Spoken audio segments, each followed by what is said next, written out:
Brian Karam's got some sunglasses on. Everybody's ready for the weekend. Okay, I have a couple of items for all of you at the top. Last week, we launched the Supply Chain Disruption Task Force to monitor, engage, and act on current and emerging supply chain disruptions and bottlenecks. This afternoon, the White House is hosting a convening of the Supply Chain Disruptions Task Force with Secretary of Commerce Gina Raimondo, Secretary of Housing and Urban Development Marcia Fudge, Director of the National Economic Council Brian Deese, Domestic Policy Advisor Susan Rice, Council of Economic Advisors Chair Cecilia Rouse, and groups representing the full range of the home building supply chain, from loggers and lumber contractors, labor leaders, realtors, and affordable housing advocates. At this convening, these administration officials and key stakeholders will discuss strategies to address short-term supply chain disruptions in the home building sector and how they can work together to address them. I also wanted to note that yesterday, senior White House officials led by Susan Rice and Julie Rodriguez launched the Community Violence Intervention Collaborative announced by the President on June 23rd as part of his comprehensive plan to reduce gun crime. The community violence intervention is an evidence-based approach that has been shown to reduce violence by as much as 60%. CVI prevents gun violence and crime in communities around the country before it happens by intervening in disputes early and connecting potential perpetrators and victims with services and support to divert them away from crime. It's an approach that's been embraced by an increasing number of law enforcement leaders nationally, as well as by mayors of both parties in cities around America. So this will be an ongoing initiative. Also wanted to give you an update. I noted earlier this week that there have been 2 million people who now have access to affordable health care thanks to the reopening of the special enrollment period. Yesterday, we launched a summer sprint coverage campaign, leveraging robust paid media, increased community outreach, and more to get Americans signed up. The President is urging Americans who need health insurance to visit healthcare.gov or to call 1-800-318-2596 if they would prefer to enroll today. We'll keep talking about this quite a bit until August 15th, which is the end of the timeline. I also have promised you that I would give you updates on interesting initiatives we're taking to reach people, meet people where they are as it relates to getting vaccinated. So on Saturday, NASCAR will host the Get Vaccinated 200. They'll have vaccines on site and will be encouraging vaccinations. This is the type of whole-of-country approach that is reaching people in convenient locations with messengers they trust. Finally, a quick week ahead. On Monday, the President and First Lady will welcome Their Majesties King Abdullah II and Queen Rani of Jordan and His Royal Highness Crown Prince Hussein to the White House. Their Majesty's visit will highlight the enduring and strategic partnership between the United States and Jordan, a key security partner and ally of the United States. It will be an opportunity to discuss many challenges facing the Middle East and showcase Jordan's leadership role in promoting peace and stability in the region. On Monday, the President will also deliver remarks on the economic recovery and the progress made under his administration, taking the country from 60,000 new jobs per month to 600,000 new jobs per month, and from 1% of Americans vaccinated to more than 2/3 of adults with at least one shot. He'll explain why his rescue plan has helped us get here and will continue supporting Americans throughout the year, and why we need the infrastructure agreement and his Build Back Better plan to sustain that growth in years to come while keeping inflation in check for the long term. On Tuesday, the President will hold his second cabinet meeting of his administration, his first in the cabinet room. Get excited, everyone. And he looks forward to that. And on Wednesday, the President will travel to Cincinnati, Ohio to participate in a CNN town hall. With that, Alex, why don't you kick us off? Thanks. I have a few questions on China and then one on the BIF. Can you talk a little bit? The BIF is happening. Yeah, you made it happen. Can you talk a little bit more about the Hong Kong Business Advisory and the latest sanctions and what triggered those? And also, there have been reports that Wendy Sherman may tack a China visit onto the end of her Asia visit. Can you talk about what her goal might be with something like that? And does this mean that we're moving closer to, I know last month there was talk of a potential Biden-President Xi summit. Are we moving closer to that? Sure. Well, first, as the President said yesterday, the situation in Hong Kong is continuing to deteriorate, and we continue to see Beijing assault Hong Kong's autonomy and democratic institutions. We've seen authorities use the national security law, to make politically motivated arrests. And we've seen a general deterioration of fundamental freedoms, which were guaranteed by an international agreement. So that's why the United States, we announced steps we're taking today to promote accountability and transparency. On the accountability front, the State Department announced earlier today 7 officials who were sanctioned for their actions threatening the peace, stability, security, and autonomy of Hong Kong. On the transparency front, today the U.S. government issued a business advisory, as you noted, Alex. I just wanted to give the full context for Hong Kong, which is intended to inform businesses and highlight the growing risk for those operating in Hong Kong. The bottom line is that businesses should be aware that the risks faced in mainland China are now increasingly present in Hong Kong. And as the president said last month, of course, we will not waver in our support for Hong Kong and all those who stand up for the basic freedoms. But as businesses are making decisions, and obviously they're making decisions themselves, we want them to be aware of the use of data, accessing of data inappropriately, of the restriction of information, and they should be aware of that happening in Hong Kong as well as in mainland China. And then Wendy Sherman and President Xi. Got it. In terms of Wendy Sherman's trip, I don't have an update on travel. We, of course, have been and continue to explore opportunities to engage with PRC officials. We've been clear we will engage in conversations at the appropriate level when there's an opportunity for them to be substantive and hopefully consequential. So I don't have an update on intended travel. Obviously, they're quite adept over there at the State Department of adding things as needed. And as it relates to plans for the president, as we've said, he will look for opportunities to engage with President Xi going forward. We don't have any particular plans at this moment, so no decisions have been made, but we'll continue to evaluate what's appropriate and what would be constructive in the relationship moving forward. And then just on the bid, there are reports that it could be financed in part by tariffs on carbon-heavy imports, which could end up hiking prices on goods for American families. And is the White House open to that, or would that be a concern similar to the gas tax increase? There are ongoing discussions about the final components, of course, as we look to, and I know you are all eager to see bill language and legislative language, and of course, having discussions about the pay-fors are part of that.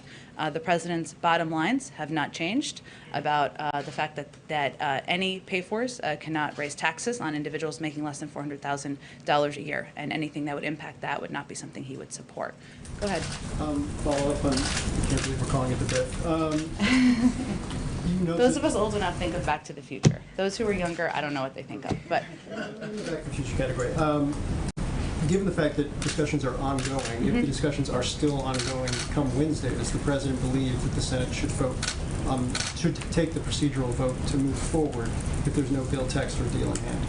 Well, I think Leader Schumer, of course, will be running point and leading the effort to determine and making the determination about the timeline, the process, and the sequencing of votes in the Senate. And we certainly work closely with him, but we certainly trust his path that he is mapping out for the legislative process. We have several days, I would note, before Monday for more information to become available. We'll see what is known.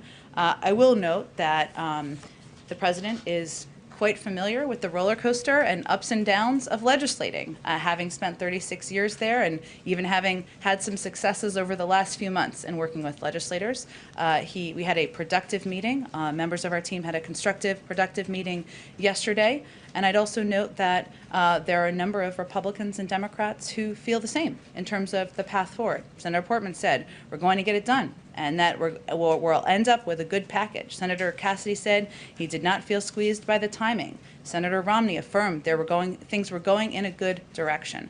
We certainly understand the ups and downs. No one better than the president. That's the period of time we're in at this point. And you went through kind of the top line details of this yesterday, but can you elaborate a little bit on the Facebook, Sure. the administration to Facebook flagging of disinformation, and then there's also some reporting that we've had that Facebook maybe hasn't been as proactive as the White House would like it to be in response to some of the flagging. So the process of how the flagging works, and then whether Facebook has been amenable to those requests. Sure. Well, I would say first, it shouldn't come as any surprise that we're in regular touch with social media platforms, just like we're in regular touch with all of you and your media outlets about areas where we have concern information that might be useful, information that may or may not be interesting to your viewers. You all make decisions just like the social media platforms make decisions, even though they're a private sector company and different, but just as an example. So we are regularly making sure social media platforms are aware of the latest narratives dangerous to public health that we and many other Americans are seeing across all of social and traditional media. And we work to engage with them to better understand the enforcement of social media platform policies. So let me give you an example just to illustrate it a little bit. The false narrative that remains active out there about COVID-19 vaccines causing infertility, something we've seen out there flowing on the internet quite a bit, in other places as well, which has been disproven time and time again. This is troubling, but a persistent narrative that we and many have seen, and we want to know that the social media platforms are taking steps to address it. That is inaccurate, false information. If you are a parent, you would look at that information and that would naturally raise concerns, but it's inaccurate. And that is an example of the kind of information that we are flagging or raising. And then has Facebook been as proactive as the White House would like in terms of its response to those flags?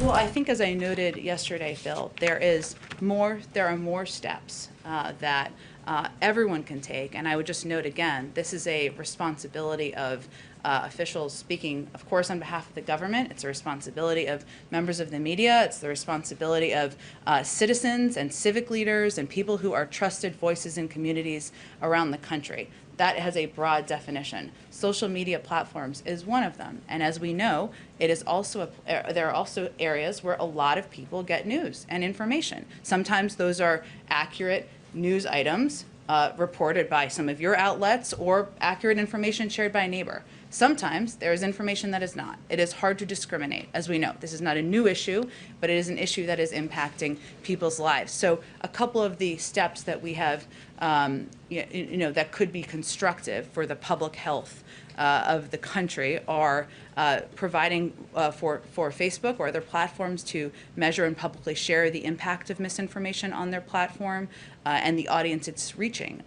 Also with the public, with all of you, to create robust enforcement strategies that bridge their properties and provide transparency about rules. You shouldn't be banned from one platform and not others for providing misinformation out there. Taking faster action against harmful posts. As you all know, information travels quite quickly. If it's up there for days and days and days, when people see it, it's hard to put that back in a box. And of course, promoting quality information algorithms. I don't know how they work, but they all do know how they work. So those are some of the steps that we think could be constructive for public health, for public information, for public, and the right of the public to know. Go ahead. Just to quickly follow up on the Facebook aspect of this, you said yesterday that 12 people were producing 65% of the misinformation on vaccines on social media platforms. Do you have a sense of who those people are? Are they bad actors like Russia? And Facebook responded yesterday after the press briefing. They say that they removed 18 million pieces of COVID misinformation. They've connected more than 2 billion people to reliable information. So does the White House find that sufficient? Clearly not, because we're talking about additional steps that should be taken. And frankly, information that media organizations could decide whether you're going to report on or not. I'm not talking just about the misinformation storyline. I'm talking about these individuals. I'm talking about how prevalent the spreading of this information is. The public has a right to know. That's the point that we're making, and we're dealing with a life or death issue here, and so everybody has a role to play in making sure there's accurate information. Obviously, those are steps they have taken. They're a private sector company. They're going to make decisions about additional steps they can take. It's clear there are more that can be taken. And actually, on the foreign government piece, because I think that's an important point, or important, interesting question. The State Department's Global Engagement Center has found that Russia and China have promoted their own vaccines through messaging that undermines Western origin vaccine development programs. So, that is more than just competition about vaccines. The risk and impact there is that this type of information magnifies the risk of potential side effects associated with Western vaccines. This is what the information, some of this misinformation is doing, and misleads the public by falsely alleging that mRNA vaccines are untested and thus risky, even though many of them are approved and have gone through the gold standard of the FDA approval process. So the PRC, for example, has also suggested that the United States hoards COVID-19 treatments and prevents other countries from acquiring vaccines, despite evidence to the contrary. But certainly pushing information out there that these tested, approved vaccines are ineffective and unhelpful. A lot of people on these platforms, they're not discriminating, as you all know, between the source of the information, and that is damaging as well. So we've seen that trend. And one more, if I could, just on Afghanistan. Thank you, Jen. As we look at the withdrawal in Afghanistan, what is your assessment of the Taliban's advancements? We heard from the president, he said the likelihood that there was going to be the Taliban overrunning everything and owning the whole country is highly unlikely. Does the administration still believe that the Afghan government can maintain control of the region? I think that what the president was conveying is that it is not inevitable, and we have provided a great deal of support, supplies, training. We're continuing to do that. We will continue to provide security assistance in the coming months to the Afghan national forces, but it is up to them to determine, are they going to unite as a country? Are they going to stand up and fight against the Taliban? And it's really in their hands at this. It will be in their hands moving forward. So his point is that it is not inevitable. There has been no intelligence assessment that has said it is inevitable, even as we are assessing what the consequences could be. Go ahead. Thanks, Ben. When you talk about misinformation, it seems like one of the best ways to counteract some of the vaccine misinformation that's out there would be for the FDA to fully authorize these vaccines, put the full weight of government approval behind the vaccines. But now we're hearing that may not happen until January 2022 or even later. Is the president comfortable with that timeline?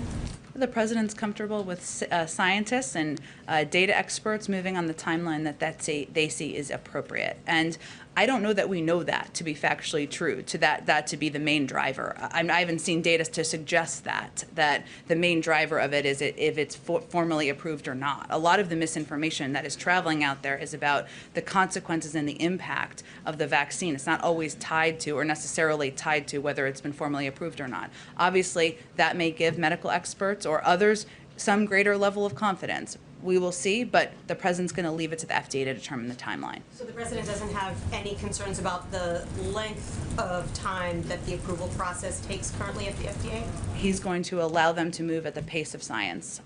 Okay. And then I wanted to ask you about the new reporting about Joint Chiefs Chairman General Milley, who had apparently some very serious national security concerns just before President Biden took office. Did he brief then President-elect Biden about his fears about a strike on Iran or about the possibility of an attempted coup? I'm not going to speak to private national security conversations, I should say. Obviously, the president had many conversations with General Miller during his time in his role, and most of those, or none of those, do we read out. I will say that he strongly respects General Miller. As you know, he had the opportunity to sit down with him on Wednesday, thank him for his outstanding leadership of the Resolute Support mission, including overseeing the vast majority of our drawdown from Afghanistan, which is a particularly vulnerable period for our troops. How close does the president think we came to a possible war with Iran or an attempted coup here at home? I'm just not going to speak to intelligence matters from here. Go ahead. Thanks, Jen. First on COVID origins, is the White House worried that China continues stonewalling the World Health Organization investigators and now is saying things like they think maybe COVID-19 got into China through frozen food? We are certainly continue to be concerned, Peter, about misinformation coming from voices in China about certainly the origins, their lack of participation in the process, their lack of willingness to provide data and information to the World Health Organization. As you know, we are undergoing our own process here, our 90-day review here, but certainly the Chinese providing information, being a participant in the process would aid the effort. And then speaking of misinformation and the announcement from yesterday, for how long has the administration been spying on people's Facebook profiles looking for vaccine misinformation? Well, that was quite a loaded and inaccurate question, which I would Inaccurate refute. how? Well, Peter, first of all, as you know, we're in a regular touch with a range of media outlets. And we expect the White House As to watch let me you finish. Fox, but As nothing we people post are on Facebook. as we It's are not- in regular touch with social media platforms. This is publicly open information. People sharing information online, just as you are all reporting information on your news stations. But, okay, so these 12 people who you have on a list, 12 individuals, do they know that somebody at the Surgeon General's office is going through their profile? I'm happy to get you the citation of where that comes from. There's no secret list. I will tell you that these are people who are sharing information on public platforms on Facebook, information that is traveling, is inaccurate. Our biggest concern here, and I frankly think it should be your biggest concern, is the number of people who are dying around the country because they're getting misinformation that is leading them to not take a vaccine. But- Young people, old people, kids, children, this is all being, a lot of them are being impacted by The misinformation. big concern, though, I think, for a lot of people on Facebook is that now this is Big Brother watching you. They're more concerned about that than people dying across the country because of a pandemic where misinformation is traveling on social media platforms. That feels unlikely to me. If you have the data to back that up, I'm happy to Okay, discuss and just it. about things that are on Facebook, I looked this morning.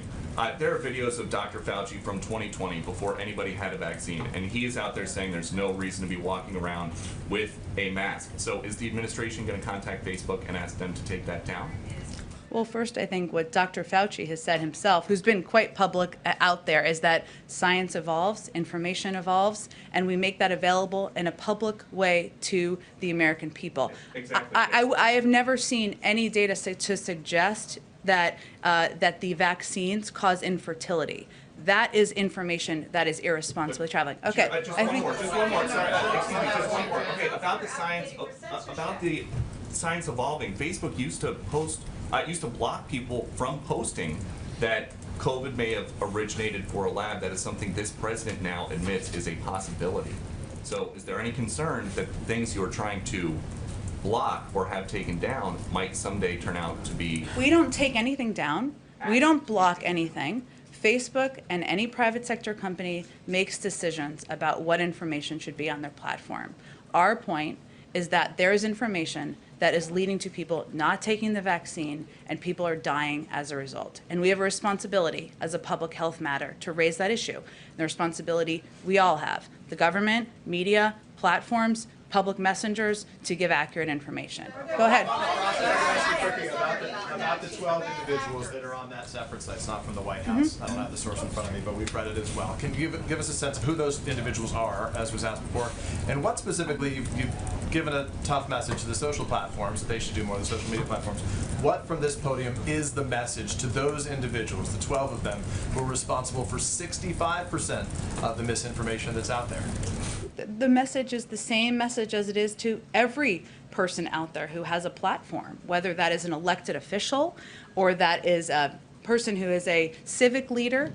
The vaccines are safe, they are effective. If people take them, they will save their life in many cases. And so our message to everyone who's sharing misinformation is that the steps you're taking are irresponsible. They could lead to people getting very sick and people ultimately losing their lives. Why don't we all participate in a process that will help provide accurate information out there? Has the White House participated in any direct contact with these individuals, given the impact they're having through any avenue to try to say, knock it off? No, and I'm happy to get you guys the data on where we got that information, where the public, yes, it's a publicly available data. We'll get you the citation is what I mean. Let me ask you, if I can, then about some of the other numbers as they relate to COVID right now. Obviously, due to the Delta variant, COVID cases are up sharply right now. Testing is down right now. How concerned is the White House that this variant, COVID in general, is much more widespread than we're aware of publicly at this time? You know, it's a great question. I don't want to speak out of turn here because it's really a question for the health and medical experts on how they're tracking it and how concerned they are. We certainly know on transmissibility and based on the CDC data that the Delta variant is impacting the majority of people who are getting sick with COVID now. We also know that 99.5% of people who are in the hospital are people who are unvaccinated, and people who are dying of COVID unvaccinated. The data is very clear. As Dr. Walensky said on an earlier briefing today, this is really becoming a pandemic of the unvaccinated, and that means getting vaccinated, you can save yourself. Is there anything the White House is doing differently? We saw the president proudly in Philadelphia shaking hands with a lot of folks when he was there for his voting rights speech earlier this week. We saw something similar last week when he was in Illinois. Given the reporting about some breakthrough cases right now, are there any things that the White House is doing differently as it relates to your own staffing or the president's handling of his sort of activities due to those new numbers? No, we are vaccinated. The president's vaccinated. We are all vaccinated. No, breakthrough cases are not something that you or Americans should worry about. We still have a testing protocol and process in place for White House staff, so that has continued. And for those individuals that he would be shaking hands with, there's not any. Basically, shaking hands is good if you're vaccinated. We abide by public health guidelines as it relates to the president's engagements, and if public health guidelines changed, which I'm not predicting, we would continue to abide by them. Go ahead. Oh, I'll come to you next April. Just a question on the meeting that you're having with the housing industry Yeah. today at the White House. How concerned is the White House about the supply shortage in the industry leading to inflationary pressures? Is that a serious concern? Is that why this meeting is being held? The meeting is being held as part of our effort to connect suppliers who have said in the past to our economic experts they don't always have the opportunity to talk to one another. We know because of the pandemic there have been supply shortages in areas that have led to a reduction of new building and construction, which has led to also an increase in housing prices because there are certainly not enough houses on the market. So that's what it's related to, is an opportunity to discuss with them, bring them all together in a room, and it's part of our multifaceted effort to address issues in the supply chain. And one on Cuba, the president did say yesterday that the United States is trying to reinstate internet access for Cubans, and I was wondering if the White House or the administration has reached out to U.S. tech companies, I mean the Googles of the world, to help with that effort. So it would really be led, that effort would really be led by the State Department and other appropriate entities within the federal government. As the president noted yesterday, returning internet access to Cuba would certainly be something we'd love to be a part of. We're looking at what our capacities and what our tools are we have. In terms of more specifics, the State Department would be the best entity to talk to about it. Go ahead. Oh, sorry, April, go ahead, and then I'll come to you. Okay. Voting rights. Yeah. Tuesday, President Biden said he called for activists to act on the issue of voting rights. What did he mean by that? Is that to escalate it higher to Republicans so that they can change their minds and maybe stop using the filibuster? And also, what does he think about what happened yesterday with the arrest of the Congresswoman and 9 other black women who peacefully walked through the Senate halls in the Hart Building, chanting and singing, and were arrested, not taken to the holding area, but taken to a jail cell?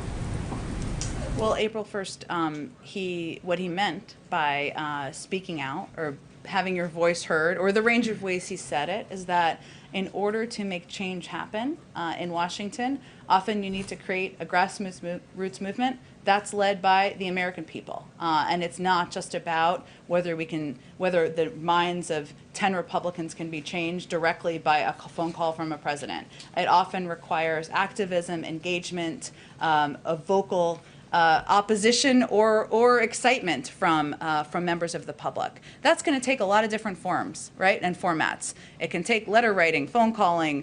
There's peaceful protesting. There are a range of mechanisms for that, and certainly our country, even in recent years, has a great history of that. And these members who were, some of them were members, I should say, one member who was arrested yesterday, they were peacefully protesting. I would note that our support for the right to peacefully protest and to voice support for moving forward on voting rights is exemplified by the fact that The vice president is currently meeting right now with a number of members. They're here. A number of them are at the White House discussing exactly this issue because we want to be standing by their side in this effort. So they, some of the civil rights leaders are here, as you said, but last week when the civil rights leaders were here, they said this is a summer of action. They're expecting more protests. Reverend Barber says he's going to have a bunch of women out on Monday. There's going to be more protests on Wednesday, more arrests. They're anticipating arrests to bring more attention to this. Does the White House support that civil disobedience for arrests? We support the right to peacefully protest. We support people having their voices heard, and certainly there are a few issues that are more fundamental to our rights in this country than the right to vote. Go ahead. Thank you. I'll come to you right next, if that's okay. Go ahead. A clarifying Sure. question and then a follow-up Sure. On Afghanistan. Yeah. Yesterday you said that 10,000 SIV applicants, or excuse me, 20,000 Afghans have applied, and that about half of that have completed necessary paperwork to move forward in the process. Just what's move forward in the process? Does that mean 10,000 SIV applicants will be evacuated? No, that's not what it means. It just means that they're in a later stage of the process. So it was just giving an update kind of on the pure sheer, and as I said yesterday, that doesn't include family members. That includes individual interpreters or translators. So it just means they're farther forward in the process. There's another step in the process, which is security vetting, which would need to be completed before any individual is relocated to a base in the United States. Individuals could be relocated to third countries before that process is completed. So it was just an update kind of on where people stand in the process. And then just to take a step back too, why did the administration wait until June 24th to commit to the evacuation? Why not have this be one of the early steps right when the president announced this in April, I believe, while American troops are still on the ground? I mean, announcing this just days before the combat mission is essentially over would seem to complicate the mission. Well, I would say first, there's always ongoing discussions, both with our partners in the region and others, before an announcement is made. And sometimes it requires a process to get to the point where you are making an announcement about the relocation of thousands of individuals out of a country. Second, I would say we've also committed to not only relocating these individuals in advance of our servicemen and women coming out of Afghanistan. We have quite a capable Department of Defense and diplomatic apparatus in Afghanistan and around the world to implement this, but we've also committed to continuing this process from there and having a diplomatic presence on the ground from there. So this is not a process that will end, but this is a process that we announced at a time when a final decision was made based on a range of factors internally. Have any third countries outside of U.S. territories given the U.S. commitment, the administration commitment, that they will house SIV applicants while they're still having their applications We're having a processed? range of discussions, as you know, when we're at the point where we have final agreements, and we're confident that it won't impact the security of individuals who are being relocated. We'll share all of that information with you as well. There's no commitments as of today. I don't have any updates to provide to you today. Go ahead. Oh, I'm sorry. Go ahead. Yes, so what can Africa expect from this administration in terms of its engagement in helping solving some problems that we are having right now? For example, Angola is fighting corruption, and also can we expect some revision in the sanctions in Zimbabwe?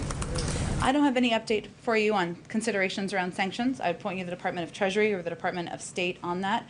We, of course, will remain deeply engaged with our African partners on a range of issues, whether it's corruption or facing and fighting the COVID pandemic or economic opportunity and development. And I would note that we have a number of leaders high up in the government, including our UN ambassador, Linda Thomas-Greenfield, who has spent quite a bit of time working with leaders in the region and playing a front and center role for the United States government. But in terms of specifics on Zimbabwe or Angola, I would point you to the State Department.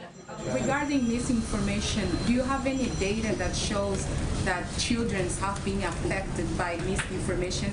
And how do you see we should educate children about these issues? Because I'm working on a show that will inform little kids about many different things, and I'm also concerned about misinformation. So in your research about misinformation, is there any misinformation affecting children as well? That's a really interesting question. I don't have any data at my fingertips. I will reiterate that, of course, children are not eligible under the age of 12 yet for vaccines in the United States, and decisions about the health of children, as a parent myself, would obviously be made by the parents in coordination with doctors. But I would say there's no question that when there's information, the example I gave earlier about the impact on fertility, which is inaccurate and false, which is still traveling around the internet. If you're a parent, that would give you pause if you think that is accurate information about your child and about your child getting vaccinated. So that's an example. I don't have data, but just an example that could be applicable. Go ahead. Yeah, thank you, Jen. I have a question about the direct funding to states and cities from the American Rescue Plan, Sure. the $350 billion. Let's talk to the Treasury Department. About $200 billion has gone out, and several cities and states have been quick to allocate that money. But there's other mayors and governors who I've talked to who have spent very little of that funding so far. In some cases, none of it, either because of battles with their state legislatures over the funds, their late budget cycles, lengthy public input processes, or they're simply doing better than expected revenue-wise, and so there hasn't been a sense of urgency for them. And so my questions are, does it concern the White House that some places haven't gotten their money out quicker? And does the White House have a message to governors and mayors that don't have any plans yet to spend their funds? And finally, does that signal the situation I've described of some folks not spending their money quickly? Does that signal that the money wasn't urgently needed? Well, I would say first ensuring that states and local governments had the funding they needed to keep employees on the job, to keep cops on the beat, to rehire them in many cases, was a priority when we were negotiating the American Rescue Plan for a range of elected officials, including mayors and governors across the country, for good reason. It sounds like there's some different case-by-case scenarios that have made it more challenging in certain governments and localities. We have an entire team here and at the Treasury Department that works closely with them. It may be most constructive for you to talk directly to them, either Gene Sperling or Jacob Liebenluft, about different issues that are happening in different cities or Do you have states. confidence that money is being well spent and that they're going to get it out to address what you identified as a problem for cities and states? Absolutely. And there is, of course, a range of options that cities and localities have for using the funding. And we wanted to provide that flexibility on purpose, because one city or town or state does not fit all. One size doesn't fit all, I should say, for cities, towns, and localities. That was important, that flexibility. There are still restrictions on how it can be used and how it's implemented. We obviously also, which is not what you're asking, but I'm just going to reiterate, take waste, fraud, and abuse incredibly seriously. The president is Sheriff Joe in his heart and forever. So that's something we watch. But I would say it might be constructive for you to talk to them directly about the implementation piece, and I'm happy to connect you directly. Go ahead, Karen. Jen, vaccination rates are actually going up in the 5 states that have the highest case rates right now. What does the White House think is driving that, and what is being done there that the administration could apply to other hotspots? Yeah, Karen, and I know this was announced on our COVID briefing. For those of you who were not on it, in the past week, the 5 states with the highest case rates, Arkansas, Florida, Louisiana, Missouri, and Nevada, had a significantly higher rate of people getting newly vaccinated compared to the national average, which we obviously see is a good sign. And in the last 10 days, 5 million shots have been administered and millions got their first shots. It's hard to pinpoint one particular piece, but what I would say is that we're continuing to work to apply the lessons we've learned over the last few months. The biggest issue far and away is access, and that means something different in different communities. In some communities, it is ensuring that people know that they can take time off of work. Because of the kind of jobs they're working. In some communities, it is meeting people where they are, in places of worship, mobile clinics, which is something we're doing a lot in rural communities, walk-up pharmacy appointments at their workplace or in schools. We are also continuing to fund, support, trusted messengers, because we have seen time and time again that it is more effective, and many of you have covered political campaigns. This is not a surprise to most people who've covered political campaigns. Trusted messengers are people in communities. They are neighbors. They are civic leaders. They are clergy. they're not always the president of the United States. Sometimes it is, but and they are medical experts, and so we are continuing to support those efforts. We think that all of those have been effective. There's still more work to be done, but certainly that's encouraging those trends that we've seen. How concerned are you, though, that things have to get worse in these hotspots before they get better, that fear is driving the vaccination rate? How concerning is that to the White House? Well, that is not our preference. That is why we have made vaccines so readily available for months now. That's why we have employed these tactics for months now, making vaccines readily available, accessible, working with trusted messengers and partners. We also, though, have seen in some communities where local news stations are covering young people, unfortunately, who are getting sick, some being put on ventilators. I don't know, I can't tell you from data what impact that is having, but we are seeing in areas where there are lower vaccination rates, some positive signs over the last week. We'll see if that continues. Go ahead. Thank you. I have 2 COVID questions and 1 voting rights question. I will try Okay. to make it fast. On COVID, you and Dr. Walensky have used this phrase, the pandemic of the unvaccinated. And I am wondering if any part of that is the administration distancing itself from responsibility for the pandemic, because you've been trying to get people vaccinated, or if it's a scare tactic. Well, I would say first, the data speaks for itself, which 99.5% of people who are in hospitals because of COVID are unvaccinated. What it is our responsibility to do is provide accurate public health information to the public. It is also our responsibility to stay at it and continue to communicate, to fund programs, to support trusted messengers, to get out into local communities, to use what we see as creative partnerships to meet people where they are. We haven't stopped that. We haven't halted it. We haven't even slowed it down. But certainly from the public health experts, et cetera, and I repeated what Dr. Walensky said, because she is, of course, a doctor, and I am not. It is important for people to understand that the vaccine is safe. It will protect them, and it is as simple as that, and sometimes. On Olivia Rodrigo, was this sort of a one-off thing? I know that you had worked with other celebrities before and you announced the NASCAR thing, but is there more work with young celebrities or country stars or anything else that's coming, or was that more of part of the month of action that's behind us? Wouldn't it be great if this was the cue for like Blake Shelton and Gwen Stefani to come out from? That would be awesome. I wish that was happening today. It is part of an ongoing effort, and we want to partner with trusted voices and individuals in communities, many of whom you will never have heard of, and they may have 5 Twitter followers if they're on Twitter, which they probably are not if they're not on the coast and not liberal. But we will also we'll also work with celebrities, and we will also work with individuals like Olivia Rodrigo. I know I said this the other day, but obviously she's a very well-known pop star. She's 18 years old. She doesn't have to use her time to do this. She is speaking to a broad swath of an audience that I bet you is not watching the White House briefing and is probably not watching the President of the United States. And we recognize that we need to meet people where they are, including as we use partnerships and media and engage with media as well. Go ahead. And I'm very sorry to have one more, but on voting rights, the President on Tuesday called on Congress to pass federal voting legislation. He spoke about the urgency of it. The question is, what comes next? Is he going to travel around the country and make this case? Is he going to go up to the Hill and have meetings specifically about voting rights? I know that he's talked about, the activists need to build the grassroots, but some activists are sort of pushing back on that idea, saying, like, we can't always be the ones that are asked to do the work.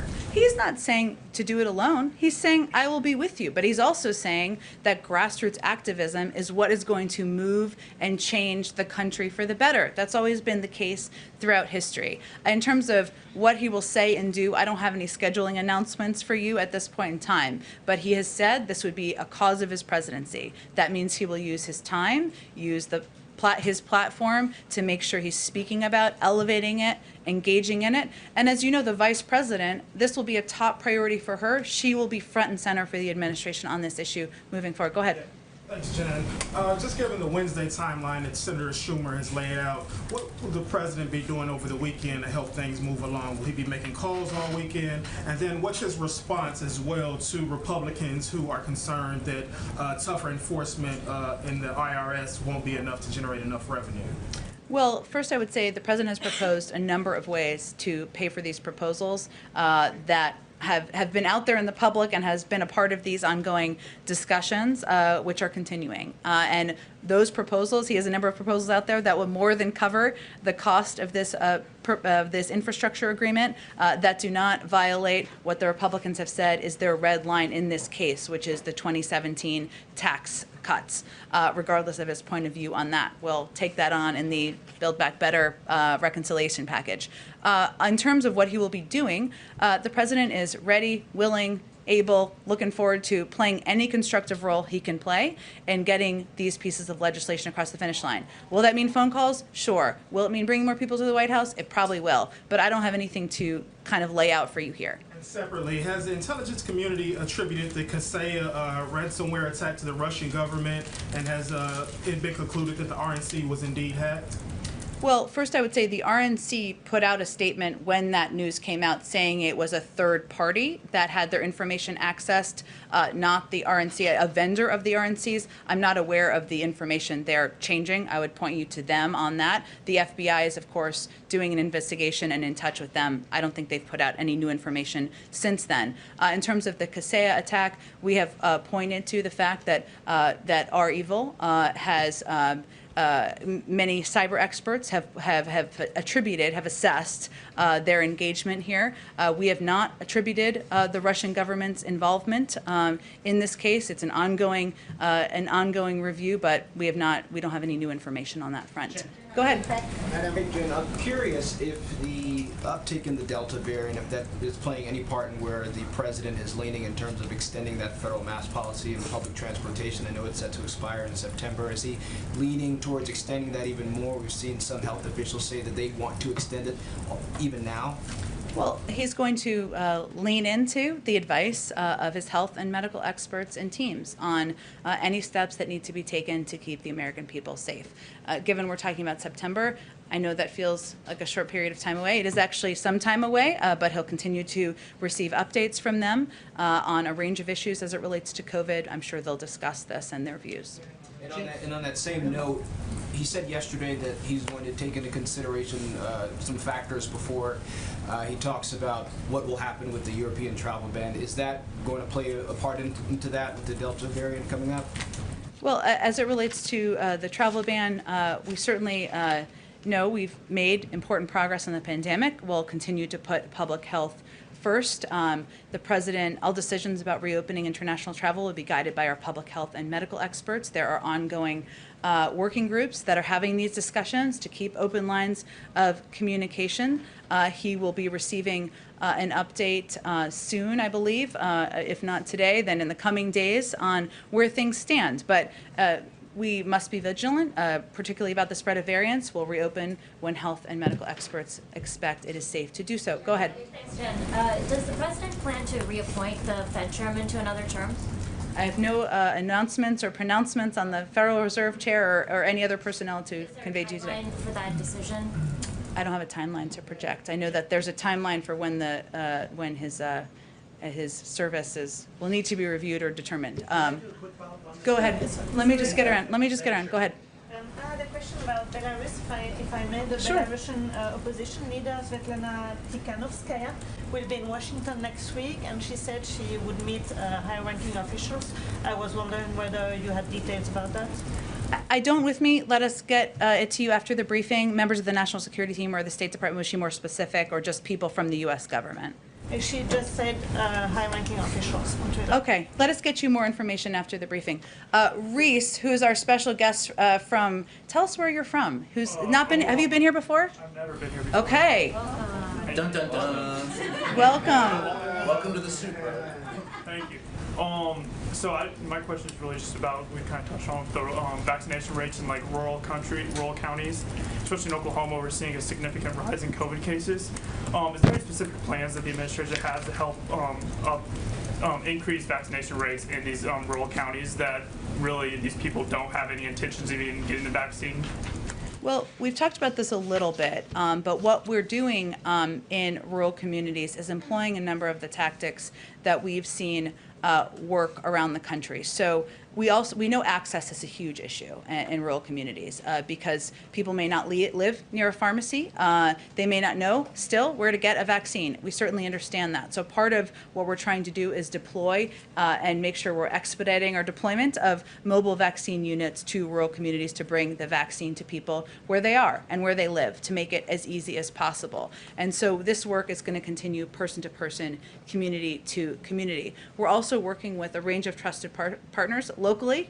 People may not have heard of. Those are also very important trusted voices, but also groups like the National Rural Health Association to make sure that we're deploying effective tactics that they think will work to get vaccines out to communities and meet people where they are. We've talked about it a little bit here, and obviously these states have a combination of rural and city communities, but there are states like Arkansas, Louisiana, Missouri, where there are large rural communities where we have seen an uptick, which is in terms of getting vaccinated higher than the national average. That's a positive sign. We'll look at that and apply those tactics other places in Oklahoma to make sure we're continuing to go community by community and meet people where they are. Go ahead. Following up on that, I know the administration has said they're not interested in any sort of federal mandate.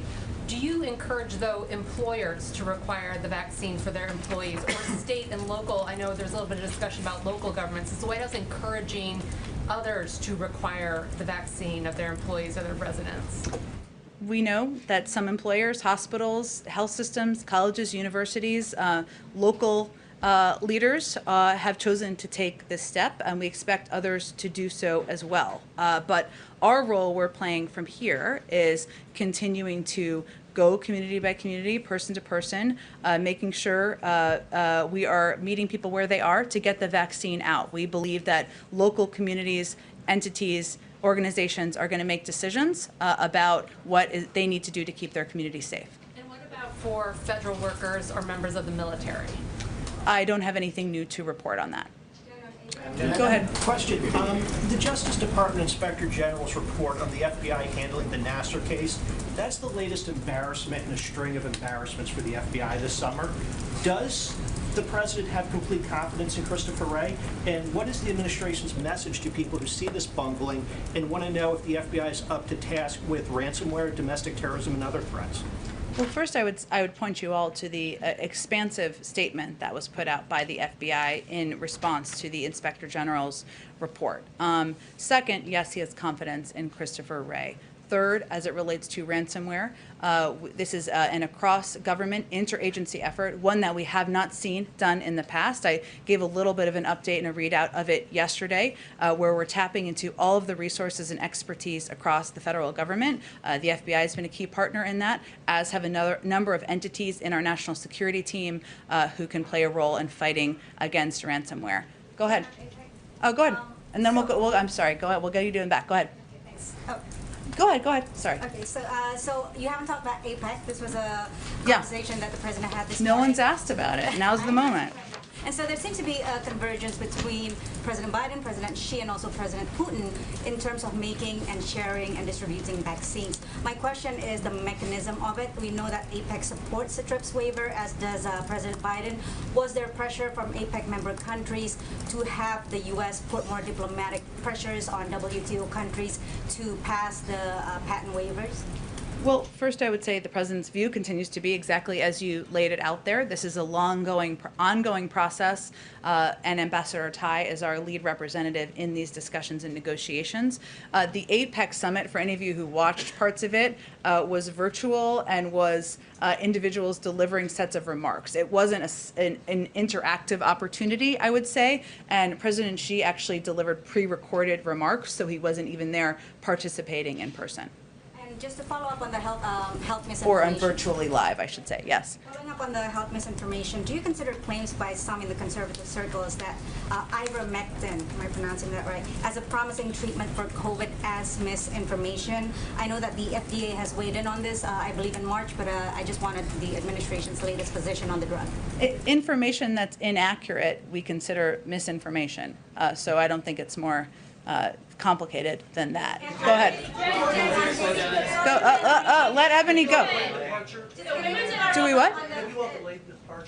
Yeah, we were supposed to gather at Yeah, we were supposed to get it. I'm just making sure that. Oh, okay. Brian, thank you. You get an internship or something. I don't know. We have 4 more minutes left, so we'll get to as many as we can. Go ahead, Evan. Go ahead, and then we'll go.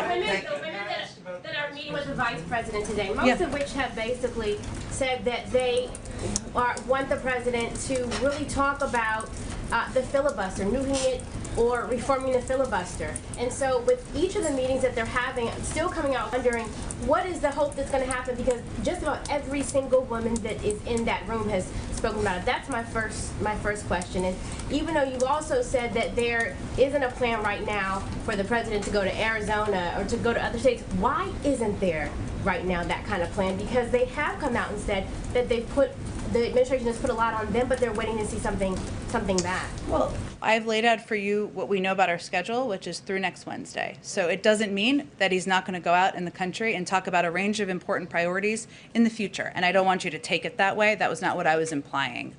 But we have about 4 days out here in our terms of our scheduling that I can provide to all of you. As it relates to the women who are in this room, let's see, maybe they'll go to the stakeout and they'll talk about their meeting and their engagement. And the message that the president is sending, the vice president is sending, is that we're absolutely committed to getting the For the People Act signed into law, that we're committed to advocating for, to elevating voting rights as an important issue for people across this country. And I think our actions clearly exemplify that. Go ahead. A clarifying question on how you identify this misinformation. I'm wondering if you could tell us specifically how the administration identifies what is misinformation and then how you flag it to Facebook. That's one. 2 is how many times has the administration flagged this kind of information? And then 3, how long has this been going? And then finally, I know that you are deadly serious about this conversation. You talked about how this is life and death. But are there any types of safeguards that the administration is putting in place to make certain that they do not chill free speech while they are going after this kind of disinformation? First of all, to be crystal clear, any decision about platform usage and who should be on the platform is orchestrated and determined by private sector companies. Facebook is one of them, right? And there are a range of media who also have their own criteria and rules in place, and they implement them, and that's their decision to do. That is not the federal government doing that. It is life and death. It is a public health issue in the country. That's why the Surgeon General was here talking about it yesterday. There are trends. We can see, you can all probably see on Facebook and other social media platforms. And so what we raise are issues like there is a lot of information out there about the false claim that COVID-19 causes infertility. Everyone in this room knows that's factually inaccurate. We raise for them in our direct channels, of which every administration has always had with every social media platform, that we are seeing this trend. It's troubling. That information's inaccurate. But specifically, so you're not going after, you're saying these are general areas of misinformation that you should take a look at, not specific posts. Yes, it is also publicly available who the individuals are who have spread most of the information. It wasn't publicly available by the United States government. It's publicly available information. So that's how it works. Okay, thank you, everyone. I've got to wrap it up.